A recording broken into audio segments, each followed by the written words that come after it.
কটা টাকা ভিক্ষা দিবেন? ও ভিক্ষা নিবা? হ্যাঁ। আমি তো তোমাকে খুঁজি ভিক্ষা দেওয়ার লাইগা। এখনো হুম, সারাদিনে কয় টাকা রোজগার করছো? করছি 400-500 টাকা হইছে। মাশাল্লাহ মাশাল্লাহ, অনেক টাকা ইনকাম করছো। শোনো, দান খয়রাত করা ভালো। আমি মুসলমান ব্যক্তি, আমি হাদিস সম্বন্ধে ভালোই জানি। দান খয়রাত করলে সব কিছুই ভালো ঠিক থাকে। দান খয়রাত করলে সম্পদ কমে না, বরং আরো বৃদ্ধি পায়। আমি তোমার আজকে দান করুম, ঠিক আছে? এই দান করার পরে তুমি কিন্তু এইগুলা মানুষের কাছে কয়ে বেড়াও না আবার, ঠিক আছে? ঠিক আছে। আমার টাকাটা তুমি নেওয়ার পর কিছু টাকা তুমি খাইবা, তারপরে মনে করো বাজার সদাই কিছু করবা, তোমার বোনেরে দিবা, তোমার ভাইয়েরে দিবা।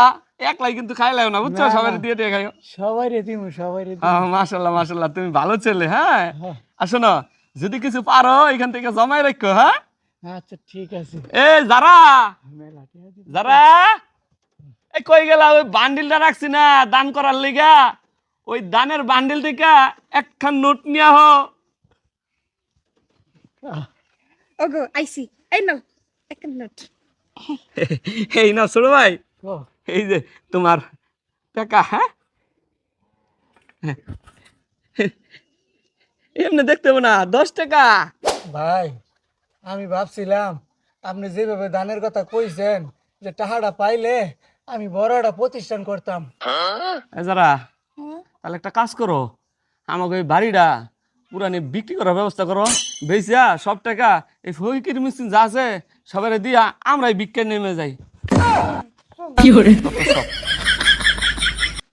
বিটা কোনে গেল?